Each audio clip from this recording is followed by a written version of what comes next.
So, so to start off then, like many of you, I would imagine, when I first read Lord of the Rings, I was struck by the depth and the consistency of its world building.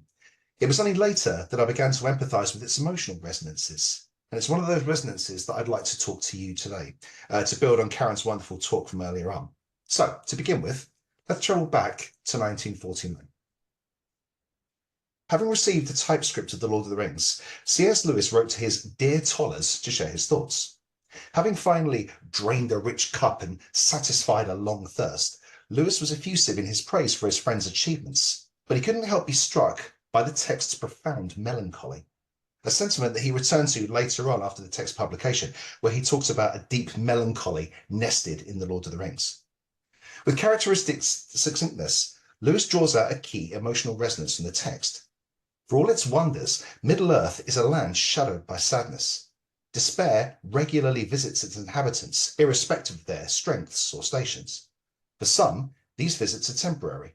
For others, despair becomes a permanent resident, a death of hope, if you will. Well, why should this be? This piece will argue that, in Tolkien's world, as in ours, the capacity to overcome despair is affected not by knowledge, but by imagination. Specifically, it will investigate characters' inferential processes, arguing that those who see the end beyond all doubt, to quote Gandalf, produce interpretations that merely reinforce existing beliefs. To put this another way, they conclude rather than create. This means that they're less able to defeat despair than those who can see multiple interpretations. These polysemous readers, in inverted commas, embrace subcreation and therefore resurrect their capacity for hope. Okay, so at this stage, let's clarify some terms. The abstract noun despair occurs over 100 times in The Lord of the Rings, whilst depression occurs only once, and that's in its geographical sense, as in a depression in the ground. For a philologist like Tolkien, there would have been sound reasons for this. According to research by the OED, depression only becomes associated with a low mood in the 1880s, following the development of psychology as an academic discipline. In contrast, despair, meaning the absence of hope, is a Middle English term, with manuscript evidence of its use dating back to 1325, and let's be realistic, probably far before that. Aside from etymological consistency, this distinction between despair and depression is conceptually important.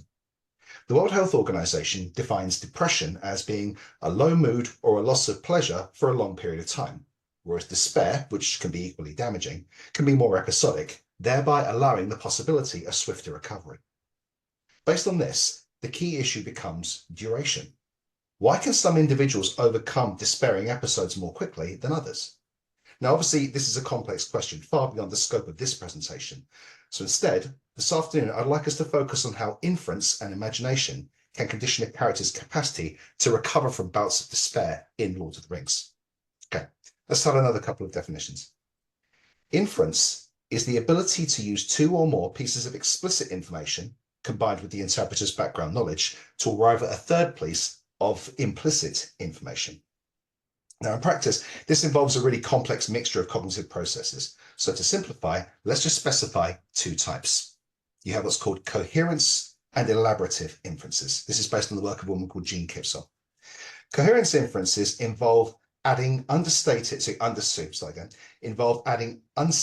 but important information to achieve understanding. So for instance, I see someone come in, they've got a wet coat, I can infer that it's raining outside. Whereas elaborative inferences will embellish and amplify comprehension, which is the kind of thing we would do when we do close reading. It's this second type that gives us both possibilities and perils. Now, research suggests that elaborative inferences are heavily modified by something called a situational model. This is defined as a mental representation of a state of affairs. We use this to then elaborate meanings from evidence. But this raises two questions. First of the questions is, to what extent will an interpreter modify their situational models in light of new input? And secondly, to what extent will they see their new understandings as interpretations rather than conclusions? If an interpreter's situational models are so fixed, any subsequent understandings will be subordinated to their existing beliefs via what Ross and Noble call belief persistence, or to give it its more recent term, confirmation bias. Now, this is problematic. If our beliefs around the world are born out of our capacity to make inferences, to quote neurologist Michael Gazzaniga, then a failure to reflect flexibly on our interpretations leave us, as he puts it, completely beholden to the environment we're in. Now, I'd take that one step further. I'd argue it leaves us beholden to ourselves. To paraphrase Milton, the mind is its own place and, in itself, can make a hell of heaven. Now, this truism has been known for centuries, but only recently has cognitive science begun to understand the interrelation between low mood and rigid inferential processes. People experiencing low mood often interpret ambiguous situations in a negative and inflexible manner. They lack what Gamble and his colleagues call the adaptive ability of imagination. These sufferers produce less imagery, and the imagery they do create under laboratory conditions is much, much less vivid. As their capacity to imagine alternative perspectives of the world diminishes, so too does their experienced death of the world. This is taken from the work of a woman called Julia Church, meaning that their low moods are likely to persist or worsen as they cannot infer, hopefully more positive, views. As the philosopher Alain de Botton pithily argues, our most despairing moods are caused by failures of imagination, as we cannot picture a better life than the agonized one that we already have. Now, obviously, writing in the 40s and 50s, Tolkien would have been unaware of this research. However, due to his belief in the power of subcreation, I believe that he would have concurred with its conclusions. In the Council of Elrond, Gandalf famously says, "Despair is only for those who see the end beyond all doubts." So, let's contrast. We can look at the actions of those who do see the end beyond all doubts with those who don't. And let's begin with a contrast of two rulers, Denethor and Theoden. Now, for many, including Ton Shippey in his book Author of the Century, Denethor and Theoden are really, really clear counterparts.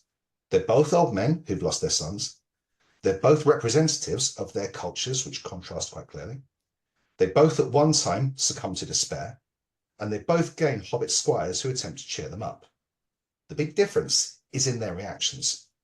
When faced with despair, Theoden rallies while Denethor succumbs and commits suicide.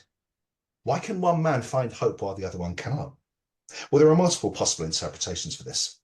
Megan Fortunoff, for instance, argues that Theoden's recovery can be attributed to the fact that he has, and is willing to accept, help from a family support network, something that the more socially isolated Denethor fails or is unwilling to do.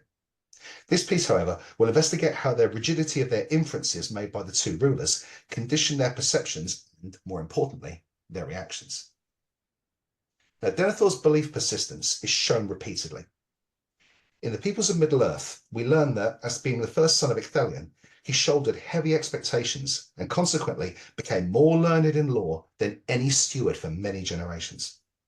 As someone deeply immersed in the provenance of his city and his family line, as we learn in Appendix A, we learn that even early in his reign, Denethor was a masterful lord.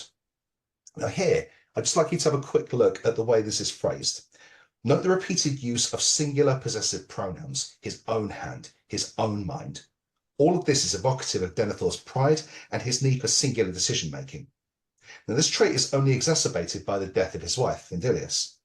After this loss, Denethor becomes more grim and silent than before, and he would sit alone long in his tower, deep in thought. This results in him daring to look into the palantir of the White Tower, something that none of the stewards before him had dared to do. The knowledge he gains by this and the resulting contests of the will with Sauron leads to an increase in Denethor's pride and his despair, until eventually he comes to conceptualize the entire war as being single combat between the Lord of the White Tower and the Lord of Barad-dûr. The steward even admits this later in a conversation with Gandalf and Pippin when he states that the rule of Gondor is mine and no other man's. Now, existing within a pseudo-medieval system of autocratic rule, Denethor's acceptance of this authority could, on the surface, seem like responsibility, until we realise that his priority is actually preserving his family line. He states that if he could work his will, he would have things as they were all the days of his life. To leave his chair to a son after me who would be his own master. Now, while understandable, such continuity is at odds with the political and military crises currently facing Gondor. Crises that require actions that Denethor is either unable or unwilling to take. Denethor's pride even goes as far as to deny the return of the king. Even if Aragorn's claim to the rulership can be proven, he argues that the line of Isildur is a ragged house long bereft of lordship and dignity, a decision well beyond the purview of the steward, as Gandalf reminds him. And interestingly here, Denethor's mindset even allows him to dismiss Gandalf's assessment, as he sees the wizard as being beneath him. Now we can see this in his consistent use of the pronoun thou when addressing Gandalf. This is a pronoun choice used often earlier in history to suggest that a speaker is addressing someone who they see as being their social inferior. Denethor's mental focus, though, is also illustrated by Tolkien's language choices when describing the steward's eyes. Now, these descriptions arguably act as what we could call a structural metaphor, to cite Lakoff and Johnson. This is where we have an abstract concept like perception being depicted through a more concrete concept of seeing. Across several interactions, across several interactions, we're told about Denethor's piercing eyes, which, like blades, stab and fence. Now, the semantic field of these verb choices is suggestive. Note how Denethor's perception is linked to being at the point of a weapon rather than its edge. This would require the wielder of that weapon to identify their targets in advance, inverting an empirical thought process and illustrating Denethor's tendency towards confirmation bias. Denethor's despair peaks after the apparently fatal wounding of Faramir. If the loss of his remaining son wasn't enough, Denethor's final glimpse into the Palantir destroys any hope that he has left, as the stone reveals the capture of Frodo and the arrival of the Corsair fleet.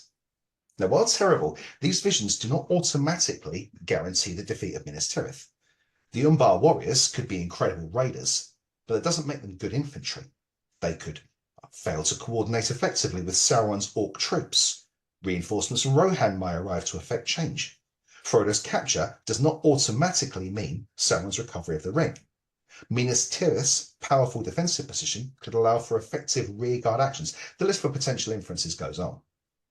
To quote Tom Shippey, the problem is that Denethor looks too far into the future and misinterprets what he sees.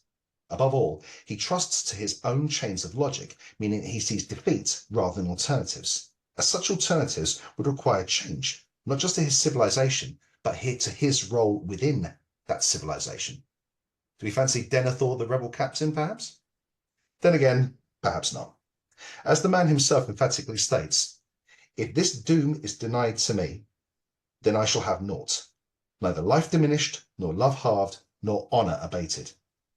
Now, Denethor's verb choices here are interesting, as they all act as synonyms for lessening or decreasing, something that this proud man is unable to accept. All of this results in him demanding naught, or, to put it bluntly, death. And herein lies the tragedy of Denethor. Sauron doesn't need to control Denethor via the Palantir, even if he could. He merely needs to filter the input that Denethor receives. The steward's situational models and his confirmation bias do the rest. Now, on the surface, Theoden would be seen to be in a similar situation. Like Denethor, his information inputs are being controlled by an enemy, in this case Greenwood Wormtongue. Additionally, and again to cite Shippey, Theoden is less cultured and possibly less intelligent than Denethor, suggesting that he would be more susceptible to manipulation than the steward. However, Theoden infers more outcomes than his Gondorian counterpart. Well, why is this? Well, the answer, Shippey argues, is that while Denethor is intelligent, Theoden is wise. Now, at this stage, it's probably worth clarifying what we mean by that. A classic definition by Clayton in the Journal of Human Development argues that while intelligence is the capacity to conceptualize logically and abstractly, wisdom is the ability to grasp social reality in all its paradoxical, contradictory, and changing states. Put it another way, wisdom is arguably the ability to see what is rather than what should be. Now, Theoden's flexible thinking can be attributed to his childhood. Contrary to a lot of expectations, we learn in Appendix A that Theoden was born in Gondor, not Rohan. Moreover, he didn't ascend to the throne until he was 32, following the death of his father, Thengel. Compared to Denethor, Theoden's early life experiences away from his home country are likely to have given him a broader and potentially more objective perspective on his native Rohirrim culture, especially as he was raised bilingually, as we learn in The Peoples of Middle-earth. Now, 2011 research by Ellen Baileystock suggests that this kind of upbringing aids cognitive flexibility and the development of social skills, findings which have been echoed by numerous papers over the decades. Theoden's social flexibility is also again shown through his language choices. Unlike Denethor, Theoden consistently addresses Gandalf using the pronoun you, suggesting that he sees himself and the wizard as possessing a more equal social status. More importantly, Tolkien again establishes Theoden's empirical perceptions through the imagery associated with his eyes. We're told that his eyes burned with a bright light, glinting as they gazed at the strangers. Now, these repeated references to light are significant. They suggest an inner resolve or the ability to illuminate unknowns. However, the glinting suggests a brief or a faint manifestation of light. Clearly, Theoden's fires need to be stoked. Now, this ignition occurs when Gandalf directs Theoden's attention to a Har and Phi patch of shining light, encouraging the king to come out before his doors and look around. Now, to quote Fodentot again, there's no sudden and miraculous change in the king's visage. Rather, Theoden makes a choice to stand up in the darkness, accepting that the darkness is not his complete world, and thereby inferring a future at odds with the situational models being reinforced by Wormtongue. Now, what happens next is probably worth noting fully. Curtains of wind-blown rain were slanting down. The sky above and to the west was still dark with thunder, and lightning far away flickered amongst the tops of the hidden hills. But the wind had shifted to the north, and already the storm had come out of the east and was receding, rolling away southward to the sea. Suddenly, through a rent in the cloud behind them, a shaft of sun stabbed down. The falling showers gleamed like silver, and far and away the river glittered like shining glass. "It's not so dark here," said Theoden. This is important. Let's now have a quick look at Tolkien's use of pathetic fallacy. Now, if we echo Fotenot's comments, we can notice that Theoden doesn't walk into idyllic weather. Rohan is still a dark land covered in curtains of wind-blown rain, thunder and lightning. But this weather is receding, allowing a shaft of sun to make the rain showers gleam like silver and the river glitter like shimmering glass. Crucially, the darkness has not left. Clouds still glower, rain still soaks. Instead, Tolkien emphasizes the power of a single beam of light to enable alternative interpretations. Rain becomes silver, rivers become glass. An old man's despair becomes not so dark. The crucial adjective here, I would argue, is so. Theoden doesn't dismiss or ignore the darkness, he merely allows it to become part of a broader interpretation, not its entirety. Indeed, after this event, we learn that as he smiles, many lines of care were smoothed away and did not return. Unlike Denethor, Theoden's flexible interpretation allows him to resurrect his sense of hope. Now, Theoden later makes this interpretation textual when he says, "Dark have been my dreams of late," reaffirming that his perceptions are not reality. This flexible view is later echoed by another character, Captain Faramir of Gondor. Faramir's mental acuity is introduced long before he arrives in the text. During the Council of Elrond, Boromir explains that his brother repeatedly received a cryptic dream, which implied the discovery of the ring, the potential restoration of Gondor's monarchy, and the need to travel to Rivendell. The enigmatic nature of this dream and its choice of recipient, I would argue, is telling. It suggests not only that Faramir will have the capacity to decode the meaning implied, but also he will act on this information in a desired manner. The question becomes then, well, why him? Why not Boromir? To quote John Garth in Tolkien and the Great War, Faramir is depicted as being both a soldier and a scholar. We see his insightfulness when he teases information from Sam and Frodo following their capture. Furthermore, we're told that the captain knows much ancient lore by long tradition, and that he can read from texts that few ever unlock as he has had teaching in them. Unfortunately, these skills seem to be devalued by his father. Twice, Denethor dismisses Faramir as simply being a wizard's pupil. He later elaborates on this slight by stating that Boromir would not have squandered the mighty gift of the ring, and would have instead returned it to Gondor to satisfy his father's need. The implication here is that Faramir's mindset looks beyond the immediate political and military needs of Gondor, a view that Denethor would revile. Faramir implies as much when he says, "I do not love the bright sword for its sharpness, nor the arrow for its swiftness, nor the warrior for his glory. I love only that which they defend, the city of the men of Numenor. and I would have her loved for her memory, her ancientry, her beauty, and her present wisdom, not feared. Now, Tolkien's use of abstract nouns in this extract is significant. Note that physical qualities, swiftness or sharpness, are explicitly stated as being less valuable than aesthetic or intellectual ones like beauty or wisdom or ancientry. Moreover, note that Faramir refers to Minas Tirith as the city of the men of Númenor, crucially, not the city of the ruling stewards. This emphasis on wisdom, and service, rather than mere militarism, shows Faramir's recognition that there are other qualities than those of the warrior, suggesting that this is emblematic of a more reflective Gondorian society, and here I'm paraphrasing Shippey from Author of the Century again. Faramir's reflective and flexible thinking can also be seen when he releases Frodo and Sam in Ithilien. Here he's disobeying his father's direct orders, and when he objects to the idea of garrisoning the Rames Echo, a decision that results in his nearly fatal wounding. It's during this time at the Houses of Healing, though, that we see Faramir's flexible situational models being used to overcome despair. As before, Tolkien depicts eyes to suggest interiority. Upon seeing Aragorn, Faramir's eyes are kindled with a light of knowledge and love. As with Theoden, we have references to light, only this time the sight of the new king provides all the ignition that Faramir requires, implying not just consent to political change, but eagerness, a far more flexible view than that of his father. This flexibility fortifies Faramir when things at their darkest. On the seventh day following Aragorn's departure for Mordor, Tolkien uses pathetic fallacy to create a solemn mood in which all hearts are darkened. The solemnity quickly escalates upon seeing a vast mountain of darkness arriving from Mordor, towering up like a wave. Now, if you notice here, Tolkien embeds a simile within a metaphor to emphasize the danger facing Minas Tirith. Faramir, however, upon seeing this, responds with detachment, simply stating that the sight reminds him of Númenor. The Númenor of his dreams, to be specific. He then goes on to argue that any fears arriving from this vision are but pictures in his mind, stating that I do not know what is happening. The reason of my waking mind tells me that a great evil has befallen, and we stand at the end of days. But my heart says nay.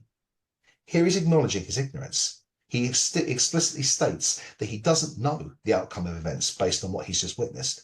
More importantly, he depicts his supposition via imagery as being pictures or as something told to him by his heart, before concluding, I do not believe the darkness will endure. By seeing association, images and beliefs rather than empirical truths, Faramir is allowing space for hope to flourish. A hope further symbolized by Tolkien's imagery in the immediate aftermath of the scene, where he discusses shadows departing, the sun unveiling, and light leaping forth. Now, sadly, this light does not fall on every character in this scene, at least not initially. Eowyn of Rohan is a useful final data point, as we can see her shift from a fixed situational model to more flexible inferences that allow her to help escape a despair that threatens to engulf her. In Appendix A, we learn that Eowyn physically evokes her mother, Morwen of Lossarnach, a woman who can trace her descent from the Dunedain and the ruling princes of Dol Amroth. This pedigree, coupled with her status as the surrogate daughter of Theoden, means that Eowyn's sense of personal identity from the beginning is closely tied to martial valor.